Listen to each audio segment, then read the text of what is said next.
다윗이 인구조사를 하게 됩니다. 인구조사 자체는 잘못이 아니나 인구조사 할 때에 다윗의 마음속에 사단이 틈을 탔습니다. 우쭐하는 마음, 좀 과시하는 마음, 이런 게 들어가도록 사단이 다윗을 충동질을 했다고 말합니다.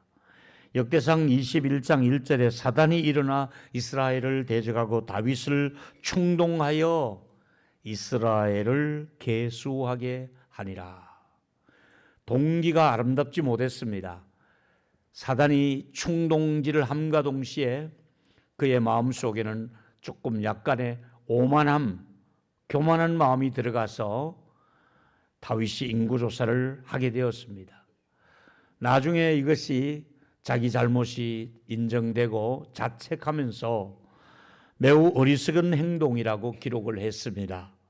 사무엘하 24장 10절에 보니까 백성들을 조사한 후에 그의 마음에 자책을 하고 다윗이 여호와께 아뢰되 내가 이 일을 행함으로 큰 죄를 범하였나이다.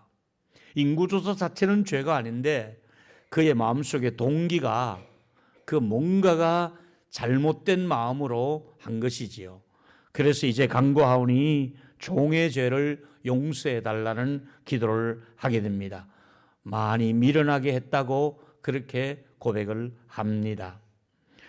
저는 이 인구조사 얘기를 또 조금 있다가 말씀을 나누기로 하고, 지난주에도 제가 이 말씀과 한번 연결을 하려고 했던 부분 중에 하나가, 지난주일의 말씀이 뭐였나 하면 하나님의 백성들이 하나님의 백성답게 살지 못할 때, 그 언약이 깨어져 갈 때, 하나님과 단절돼 갈 때 하나님께서는 그를 바로잡기 위해서 뭘 보내느냐 하면은 징계를 하나님이 보냈습니다.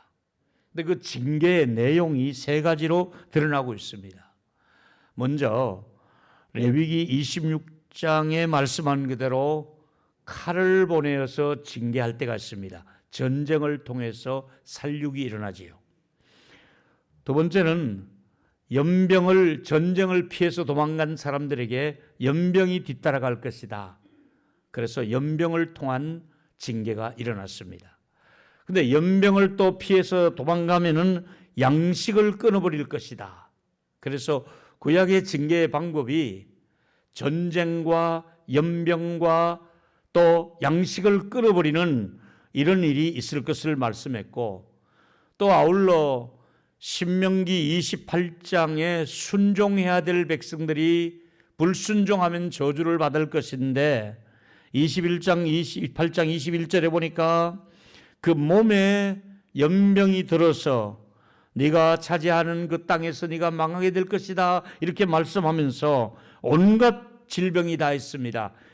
폐병, 열병, 염증, 학질, 여러 가지 풍채, 재앙으로 너를 치리니, 이렇게 말씀하므로 구약의 하나님께서 하나님의 백성들이 하나님의 백성답게 순종하지 않을 때 오는 질병이 그들에게 임하게 될 것을 말씀했습니다. 그런데도 이스라엘 백성들 중에 가짜 선지자들은 우리에게 그런 일이 없다, 평안하다, 안전하다, 이렇게만 늘 입에 먹을 것이 들어가기만 하면 그냥 아무 일 없다는 식으로만 설교를 했었습니다. 이 가짜 선지자들의 최후가 어떻게 됩니까? 예레미야 15장 2절에 보니까 그들에게 말하기를 이제 포로로 끌려가는 시점이 오는 겁니다. 그 가짜 선지자들이 어디로 가야 합니까? 했을 때 그들에게 이르기를 여호와께서 이같이 말씀하시느니라. 이제 죽을 자들은 죽음으로 나아가는데 칼을 받을 자는 칼로 나가고 기근을 당할 자는 기근으로 나가고 포로될 자는 포로로 끌려간다고 말씀하고 있지 않습니까? 그 거짓 선지자들의 예언했던 것이 무색할 정도로 칼에 기근으로 포로로 다 끌려가는 얘기를 예레미야가 하고 있지 않습니까? 동시대에 에스겔이라고 하는 선지자는 에스겔서 6장 1절에 보니까 같은 맥락의 메시지가 전달되었습니다. 주 여호와께서 이같이 이르시되 너는 손뼉을 치면서 그 다음에 발을 구르면서 외칠지어다. 오라 이스라엘 족성이 모든 가증한 악을 행하였으므로 우상을 숭배하였으므로 마침내 세 가지지요. 칼과 기근과 전염병에 망한다고 말씀하고 있지 않습니까? 모세가 말했던 시대의 말씀이나 예레미야가 말씀했던 시대의 말씀이나 또 에스겔이 말씀했던 시대의 공통점이 뭡니까? 하나님의 백성들이 하나님의 법도를 떠나 살 때에, 언약이 깨어져 갈 때에 하나님께서는 하나님의 백성을 하나님의 백성답게 살게 하는 목적으로 징계하시는데, 그 방법 중에 세 가지, 칼과 전염병과 양식을 끊어버리는 방법으로 하나님은 하나님의 백성들을 다루셨습니다. 이게 역사의 사실입니다. 이제 다시 인구조사로 돌아오겠습니다. 하나님이 잘못한 다윗에게 어떻게 다루십니까? 세 가지 중에 하나를 택하라는 겁니다. 첫 번째는 3년 동안 기근을 겪을 것이냐, 아니면 석 달 동안 전쟁에 시달릴 것이냐, 아니면 3일 동안의 전염병을 택할 것이냐, 이 셋 중에 하나를 선택하라고 했을 때 우리가 아는 대로 다윗은 3일 전염병을 택하게 됩니다. 그것은 기간도 짧지만은 3일 전염병을 택한 이유는 전염병만 임하는 것이 아니라 하나님의 긍휼이 임할 것이다. 전염병이 퍼지는 가운데서도 하나님은 은혜와 긍휼을 베풀어 주실 것이다. 그래서 이런 기대를 하고 있습니다. 사무엘하 24장 14절에 다윗이 가드에게 이르기를 내가 고통 중에 있도다. 내가 이렇게 결정을 하지만은 고통스러운 결정을 하고 있다. 청하건대 여호와께서는 긍휼이 크시니, 이 결정을 한 배경에는 하나님의 긍휼이 크시니 우리가 여호와의 손에 빠지고 사람의 손에 빠지기를 원치 않는다. 이 말은 전쟁을 통해서 많은 사람이 사람을 죽이는 것을 내가 지켜볼 수가 없다. 그리고 기근에서 많은 사람이 굶어 죽는 것을 왕으로서 지켜볼 수 없으니 전염병을 택하지만은 전염병 중에서도 하나님은 긍휼을 베풀어 주실 것이다. 이렇게 머릿속에 다윗은 하나님의 긍휼을 베푸시는 하나님으로 기억하고 있기 때문에 이 세 번째를 선택을 하게 되었습니다. 전염병이 창궐하지만은 전염병 중에서도 하나님의 자비와 긍휼이 우리에게 임할 것이다 하는 이런 마음으로 세 번째를 선택을 한 것이지요. 그리고 다윗은 사무엘하 7장 15절에 보니까 사울은 그 은총을 빼앗기고 살았지만은 다윗의 가문에는 하나님이 은총을 뺏지 않는다고 약속한 것이 있으니까 하나님의 은총이 있지 않는가, 전염병 중에서도 하나님의 은총에 기대하면서 전염병을 맞을 준비를 하고 있었던 것이지요. 그리고 사무엘하 22장 51절에 보니까 여호와 그 분은 왕에게 큰 구원을 주시며 기름 부은 자에게 인애를 베푸시며 영원토록 다윗과 그 후손에게 함께 하겠다고 약속하지 않았었는가. 하나님이 나에게 왕으로 세우실 때는 나와 내 후손들과 가족들에게 영원토록 은혜를 주시겠다고 약속했으니까 전염병 중에서도 하나님은 은혜를 베풀어 주실 것이다. 이런 생각을 다윗이 하게 된 것이지요. 그것은 한결같은 하나님의 사랑을 근거한 의지였습니다. 하나님의 자비와 긍휼, 헤세드에 그는 기대였던 것이지요. 사무엘하 24장 15절에 14절에 보니까 다윗이 이르되 내가 고통 중에 있도다. 전염병을 선택해놓고 고통하는 그의 마음속의 고백은 청하건대 여호와께서는 긍휼이 크시니, 전염병만 우리에게 임하는 것이 아니라 긍휼이 크시니 내가 하나님의 손에서 벌을 받겠습니다. 그 말입니다. 그러면서 이런 어려움을 겪으면서 다윗이 기록한 시가 이사야서의 말씀과 함께 나타나는데요. 먼저 이사야서에 보니까 여인이 어찌 그 젖먹는 자식을 잊겠느냐, 긍휼히 여기지 않겠느냐, 그들은 잊을지라도 나는 너를 잊지 않겠다고 말씀한 말씀이 기억납니다. 하나님은 우리가 이 코로나로 인해서 비대면 할 때나 여러분이 지금 가정에 머물고 있을 때나 또 현재 나와 있는 여러분들이나 하나님이 결단코 여러분을 잊지 않고 계신다는 것을 믿기를 축원하겠습니다. 예레미야 선지자 시대로 이제 돌아가겠습니다. 기가 막힌 일이 일어났는데요. 모두가 이제 전쟁을 겪으면서 견디지 못하고 포로로 끌려가는데, 문제는 전쟁에 수많은 사람이 살육을 당하고 죽어가는데 세상에 시체를 치러줄 수 있는 그런 사람이 없다는 거예요. 예레미야 7장 33절에 예언된 내용입니다. 이 백성의 시체가 공중에 새들이 와서 쪼아먹기 시작하고 들짐승들이 나와가지고 그것을 쪼아먹는데 그 새들과 들짐승을 쫓아낼 사람이 없다는 겁니다. 장례를 못 치르고 있다는 얘기예요.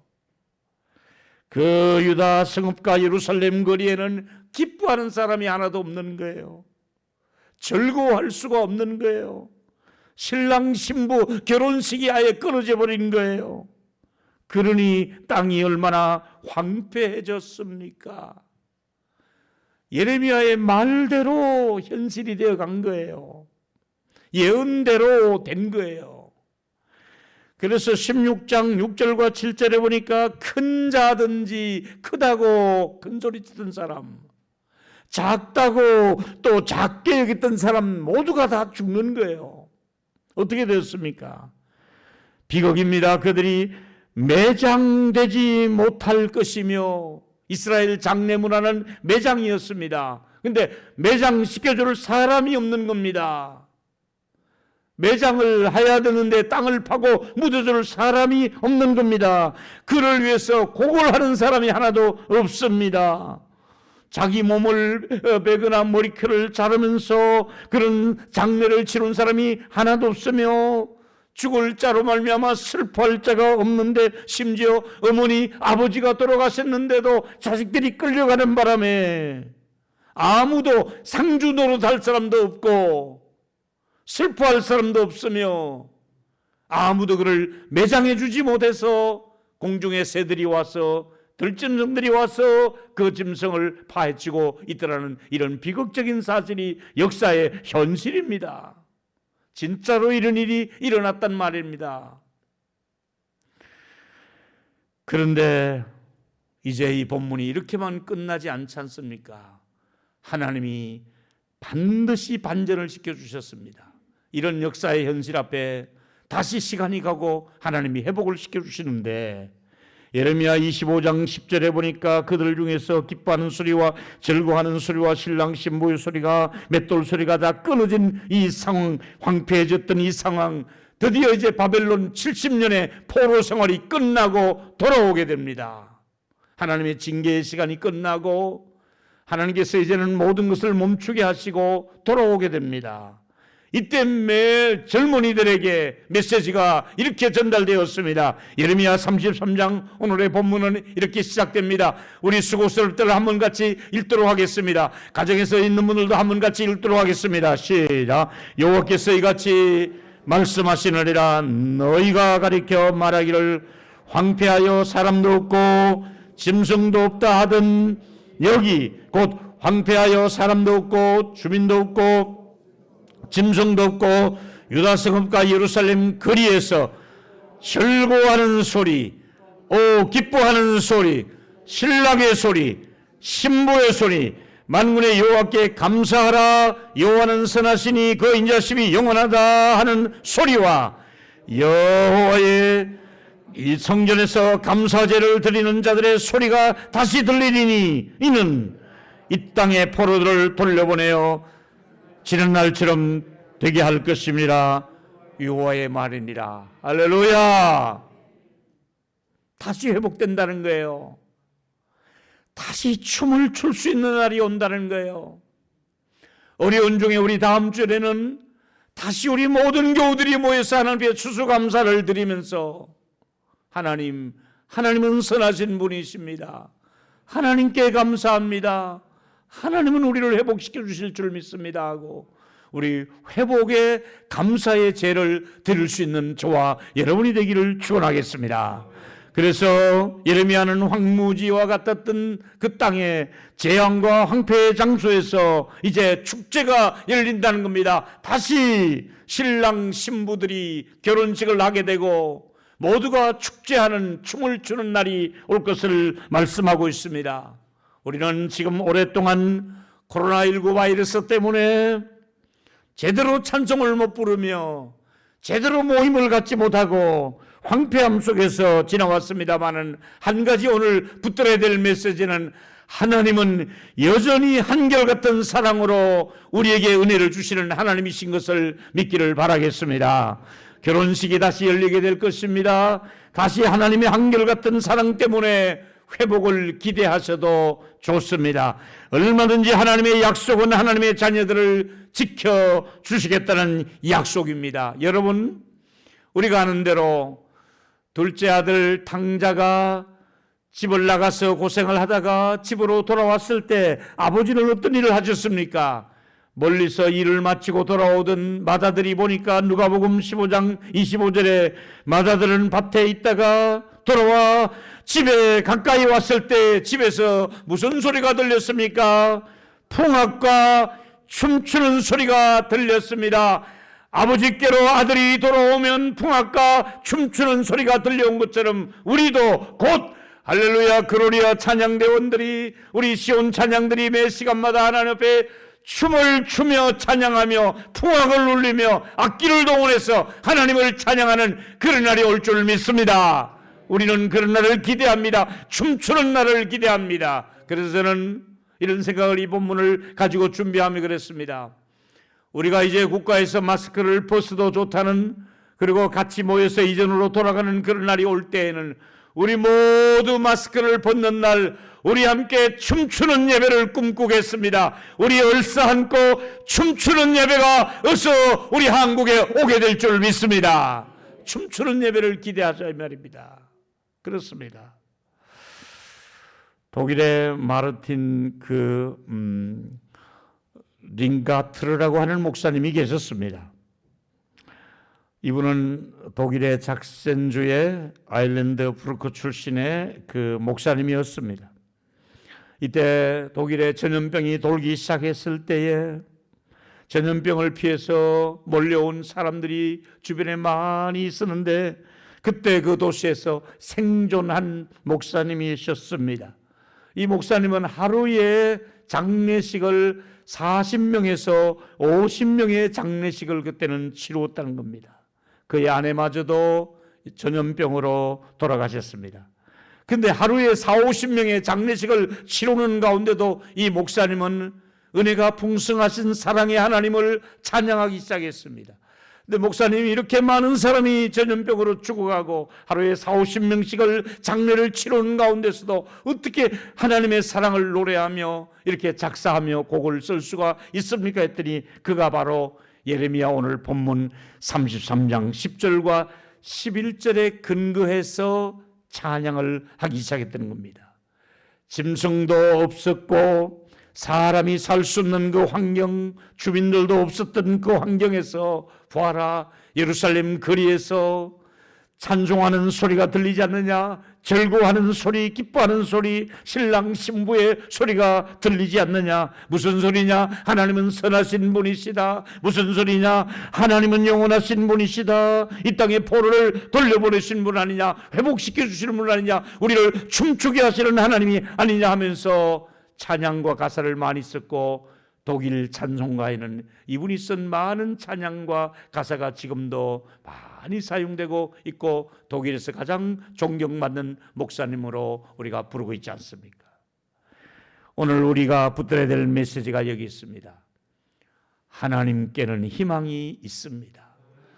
하나님의 희망을 붙드시는 저와 여러분 되기를 축원하겠습니다. 하나님은 결단코 우리를 단정하시거나 포기하지 않습니다. 하나님은 코로나 바이러스가 있는 세상이라고 해서 우리 대한민국 우리 살아가는 교우들의 기도를 안 들으시는 분이 아니시고요, 포기하는 분도 아니시고요, 결단코 우리가 불행해지는 것을 원치 아니하시고 우리 모두가 영육간에 회복되기를 바라시는 것이 하나님 아버지의 본심인 것을 믿기를 축원하겠습니다. 오늘 요한복음 10장 10절에 도적이 온 것은 도적질하고 죽이고 멸망시키는 일이었으나 내가 온 것은 양으로 생명을 얻게 하고 더 풍성히 얻게 하였다고 말씀하고 있습니다. 이제 교회로서의 임무가 있습니다. 교회는 어떤 곳입니까?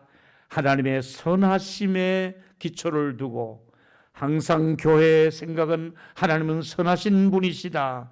하나님은 희망을 우리에게 주시는 분이시다.